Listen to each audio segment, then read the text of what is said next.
আমরা অত্যন্ত লজ্জিত যে গতকাল প্রথমেই যখন স্পিকার শপথ নিলেন, শপথের পর আমরা শুনলাম উনি ওনার সংগঠন বাংলাদেশ জাতীয়তাবাদী দল থেকে উনি নিজেকে প্রত্যাহার করে নিয়েছেন, পদত্যাগ করেছেন। কেন পদত্যাগ করেছেন? উনি এখন থেকে নিরপেক্ষ ভূমিকা পালন করবেন।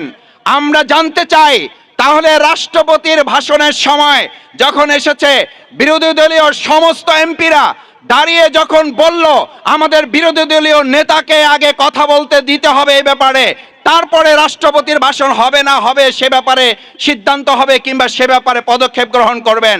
কিন্তু আমরা লক্ষ্য করলাম আমাদের বিরোধী দলীয় নেতা, আমাদের বিরোধী দলীয় উপনেতা, বিরোধী দলীয় হুইপ, তারা যখন মুখে কথা বলতে বলতে তাদের কণ্ঠস্বর পর্যন্ত জাতির কাছে, গোটা বিশ্বের কাছে পৌঁছে দিতে গিয়ে তারা যখন কণ্ঠস্বর ভেঙে ফেলেছেন, তারপরও আমরা দেখেছি স্পিকার এক সেকেন্ডের জন্য তাদেরকে মাইক না দিয়ে স্পিকার ওই সময় নিরপেক্ষতা হারিয়ে ফেলেছেন। আমাদের যদি 18 কোটি মানুষকে সাথে নিয়ে প্রয়োজনে আবার রাজপথে নামতে হয়, আমরা আশা করি সেই জায়গায় আমাদের যেতে হবে না। কিন্তু যদি আমরা লক্ষ্য করি জুলাই সনদের কোনো একটা প্যাকেজ আমাদেরকে আপনারা ডেপুটি স্পিকার দিবেন এবং দিয়ে বলবেন এটা আপনারা উদারতা দেখিয়েছেন, এটা আপনাদের কোনো উদারতা নয়, এটা বিরোধী দল নয়, এটা এই জনগণের অধিকার ছিল। সেই অধিকারের জায়গায় যখন আপনারা উদারতা বলেছেন, তখনই এটার প্রতি আপনারা একটা বড় ধরনের তুচ্ছ-তাচ্ছিল্যতা করেছেন। সে কারণেই বিরোধী দল মনে করেছে আপনাদের এই উদারতা, আপনাদের এই দান দয়া দাক্ষিণ্যতা জামাত ইসলামী কিংবা বিরোধী দল উদারভাবে গ্রহণ করতে চায় নাই, বরং আমরা মনে করেছি জুলাই সনদের ভিত্তিতে যে সমস্ত সিদ্ধান্তগুলো আছে সেই সিদ্ধান্ত সর্বপ্রথম সংস্কার কমিশনে আপনারা আগে শপথ গ্রহণ করবেন। জুলাই সনদকে এবং গণভোটে যে কয়েক কোটি নাগরিক ভোট দিয়ে আমাদের এই প্রিয় মাতৃভূমি বাংলাদেশকে নতুন একটা বাংলাদেশে নিয়ে যাওয়ার জন্য তারা সিদ্ধান্ত দিয়েছে, সেই গণভোটকে সম্মান জানিয়ে আপনারা সংস্কার কমিশনে শপথ গ্রহণ করবেন এবং তার মধ্য দিয়ে আমরা নতুন একটা বাংলাদেশের দিকে এগিয়ে যাব। সেখানে শুধু ডেপুটি স্পিকার নয়, যা যা বিরোধী দলের জনগণের পক্ষ থেকে আমাদের অধিকার, সকল অধিকারগুলোই সেখানে সংরক্ষণ করা আছে।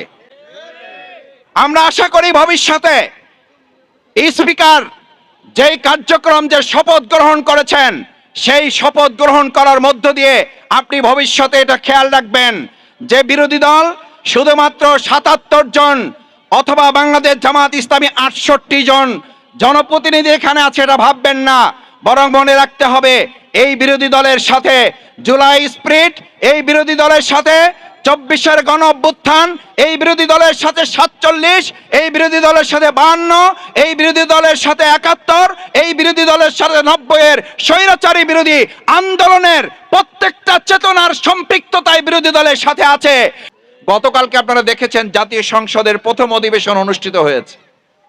বিরোধী দল হিসাবে আমরা বাংলাদেশ জামাত ইসলামী এবং আমাদের সাথে যে জোটগুলো রয়েছে এনসিপি সহ খেলাফত মজলিস, আমরা সবাই মিলে গতকালকে অত্যন্ত কনস্ট্রাকটিভ, গঠনমূলক এবং ইতিবাচক ভূমিকা রেখে বেঁচেছে বলে, শুধু বাংলাদেশ নয় গোটা বিশ্বে এটা অত্যন্ত ইতিবাচকভাবে আলোচিত হয়েছে, প্রশংসিত হয়েছে।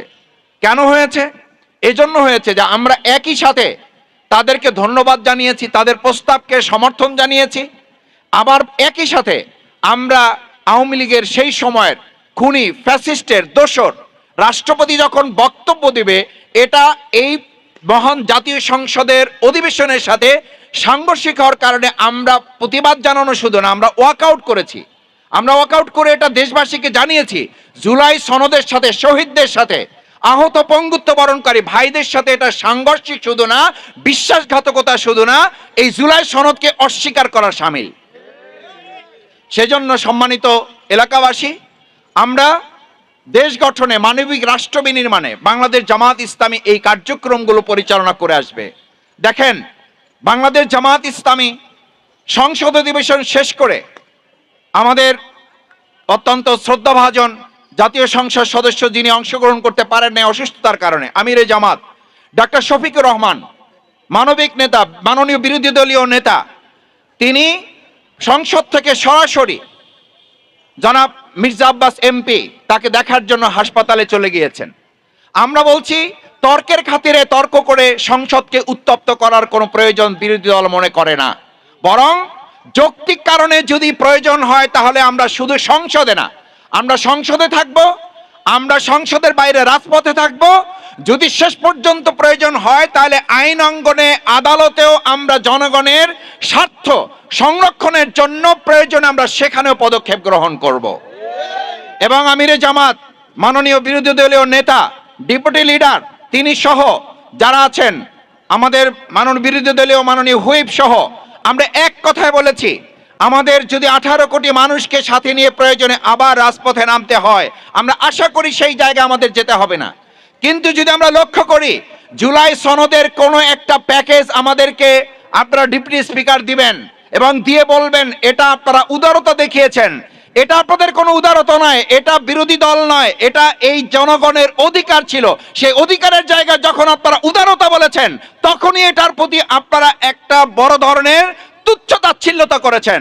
সে কারণেই বিরোধী দল মনে করেছে আপনাদের এই উদারতা, আপনাদের এই দান দয়া দাক্ষিণ্যতা জামাত ইসলামী কিংবা বিরোধী দল উদারভাবে গ্রহণ করতে চায় নাই, বরং আমরা মনে করেছি জুলাই সনদের ভিত্তিতে যে সমস্ত সিদ্ধান্তগুলো আছে সেই সিদ্ধান্ত সর্বপ্রথম সংস্কার কমিশনে আপনারা আগে শপথ গ্রহণ করবেন, জুলাই সনদকে এবং গণভোটে যে কয়েক কোটি নাগরিক ভোট দিয়ে আমাদের এই প্রিয় মাতৃভূমি বাংলাদেশকে নতুন একটা বাংলাদেশে নিয়ে যাওয়ার জন্য তারা সিদ্ধান্ত দিয়েছে, সেই গণভোটকে সম্মান জানিয়ে আপনারা সংস্কার কমিশনে শপথ গ্রহণ করবেন এবং তার মধ্য দিয়ে আমরা নতুন একটা বাংলাদেশের দিকে এগিয়ে যাব। সেখানে শুধু ডেপুটি স্পিকার নয়, যা যা বিরোধী দলের জনগণের পক্ষ থেকে আমাদের অধিকার, সকল অধিকারগুলোই সেখানে সংরক্ষণ করা আছে।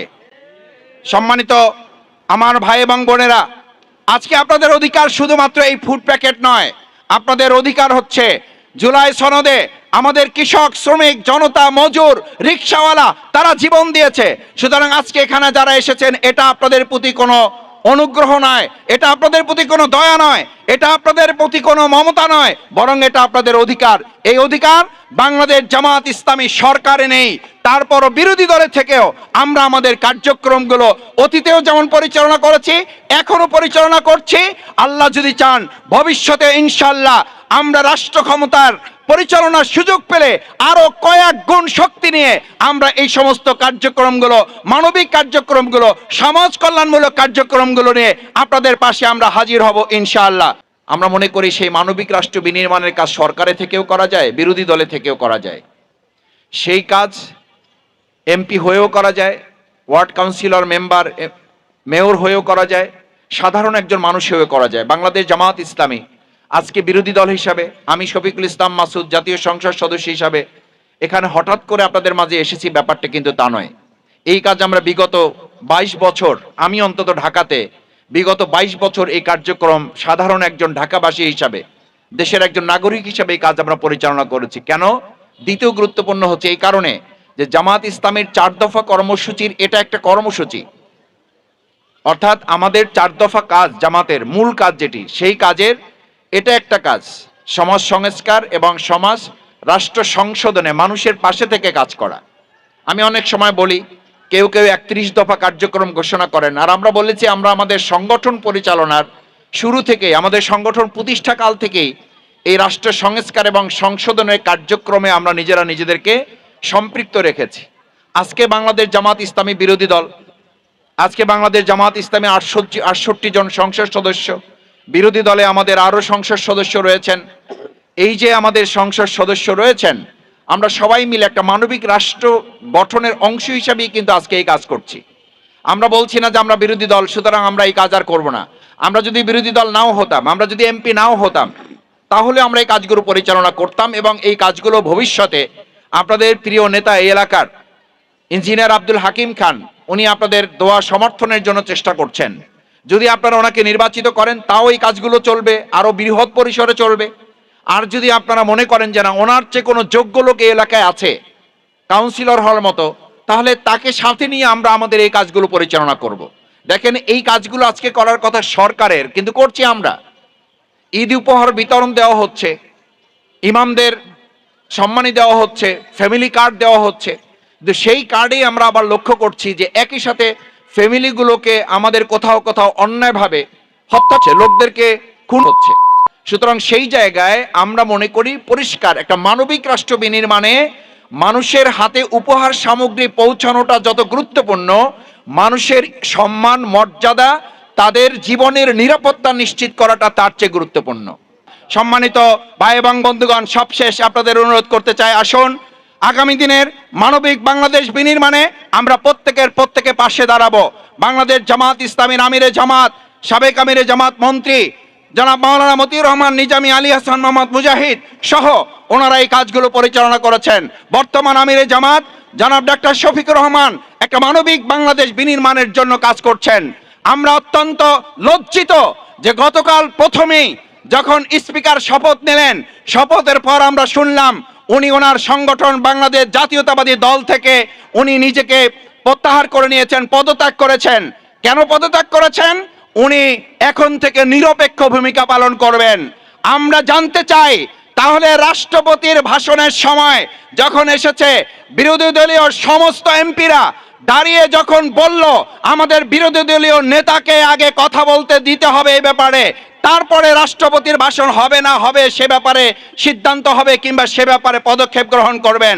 কিন্তু আমরা লক্ষ্য করলাম আমাদের বিরোধী দলীয় নেতা, আমাদের বিরোধী দলীয় উপনেতা, বিরোধী দলীয় হুইপ, তারা যখন মুখে কথা বলতে বলতে তাদের কণ্ঠস্বর পর্যন্ত জাতির কাছে, গোটা বিশ্বের কাছে পৌঁছে দিতে গিয়ে তারা যখন কণ্ঠস্বর ভেঙে ফেলেছেন, তারপরও আমরা দেখেছি স্পিকার এক সেকেন্ডের জন্য তাদেরকে মাইক না দিয়ে স্পিকার ওই সময় নিরপেক্ষতা হারিয়ে ফেলেছেন। আমরা আশা করি ভবিষ্যতে স্পিকার যেই কার্যক্রম, যে শপথ গ্রহণ করেছেন, সেই শপথ গ্রহণ করার মধ্য দিয়ে আপনি ভবিষ্যতে এটা খেয়াল রাখবেন যে বিরোধী দল শুধুমাত্র ৭৭ জন অথবা বাংলাদেশ জামাত ইসলামী ৬৮ জন জনপ্রতিনিধি এখানে আছে এটা ভাববেন না, বরং মনে রাখতে হবে এই বিরোধী দলের সাথে জুলাই স্প্রিট, এই বিরোধী দলের সাথে ২৪-এর গণ অভ্যুত্থান, এই বিরোধী দলের সাথে ৪৭, এই বিরোধী দলের সাথে ৫২, এই বিরোধী দলের সাথে ৭১, এই বিরোধী দলের সাথে ৯০-এর স্বৈরাচারী বিরোধী আন্দোলনের প্রত্যেকটা চেতনার সম্পৃক্ততায় বিরোধী দলের সাথে আছে। সুতরাং আগামী দিনে এই বিরোধী দল, আপনারা কেউ মনে করেন যে বিরোধী দল ৭৭টা কিংবা ৬৮টা যে কয়টা আসন পেয়েছে, এই আসনগুলোই মূল আসন ছিল না। আমাদের অনেক ভাইয়েরা জানতে চান, ভোট দিয়েছি এক জায়গায়, এমপি হয়ে গেছে আর একজন। সুতরাং ৪.৫ কোটি মানুষ যারা গণভোট দিয়েছে, এই ৪.৫ কোটি মানুষ আজকে অপেক্ষা করছে আর একটা নতুন বাংলাদেশ বিনির্মাণের জন্য। তাই আমরা চাই সম্মিলিতভাবে কাঁধে কাঁধ মিলিয়ে এগিয়ে গিয়ে সংসদকে কার্যকর করে আমরা কার্যকরী ভূমিকা পালন করব। সেই ক্ষেত্রে বিরোধী দল হিসাবে বাংলাদেশ জামাত ইসলামী তার জায়গা থেকে আমরা আমাদের কাজ করব, কথা বলবো, সেই প্রত্যাশা ব্যক্ত করে আগামী দিনে জনগণ যদি আর মনে করে যে স্পিকার তার নিরপেক্ষতা রক্ষা করতে পারছেন না, আমরা যদি মনে করি তারা তাদের দায়িত্ব যথাযথভাবে পালন করতে পারছেন না, জনগণ হতাশ হবে। আমরা চাই না সেই হতাশার দিকে বাংলাদেশ আবার ফিরে যাক। আজকে কষ্ট করে যারা বাংলাদেশ জামাত ইসলামীর এই উপহার সামগ্রী গ্রহণ করার জন্য এখানে উপস্থিত হয়েছেন, রোদের মধ্যে কষ্ট করে অপেক্ষা করেছেন, আপনাদেরকে ধন্যবাদ, কৃতজ্ঞতা জানিয়ে বাংলাদেশ জামাত ইসলামীর জন্য দোয়া আছে। বিশেষ করে এই ওয়ার্ড কাউন্সিলরের যিনি পদপ্রার্থী, আপনাদের প্রিয় মানুষ, আমরা তার জন্য আব্দুল হাকিম খান ইঞ্জিনিয়ার, তার জন্য দোয়া আছে। জামাত নেতৃবৃন্দ, এলাকাবাসীর জন্য দোয়া আছে এবং বাংলাদেশ জাতীয়তাবাদী দলের স্ট্যান্ডিং কমিটির অন্যতম সদস্য এবং বর্তমান সরকারের প্রধানমন্ত্রীর অন্যতম উপদেষ্টা জনাব মির্জা আব্বাস এমপি সহ তারা অসুস্থ অবস্থায় আছেন, তাদের জন্য আল্লাহর কাছে সুস্থতা কামনা করে আমি আমার বক্তব্য শেষ করছি। সবাইকে ধন্যবাদ। আল্লাহ হাফেজ। বাংলাদেশ জিন্দাবাদ, বাংলাদেশ জামাত ইসলামী জিন্দাবাদ। আসসালামু আলাইকুম ওয়া রাহমাতুল্লাহি ওয়া বারাকাতুহু।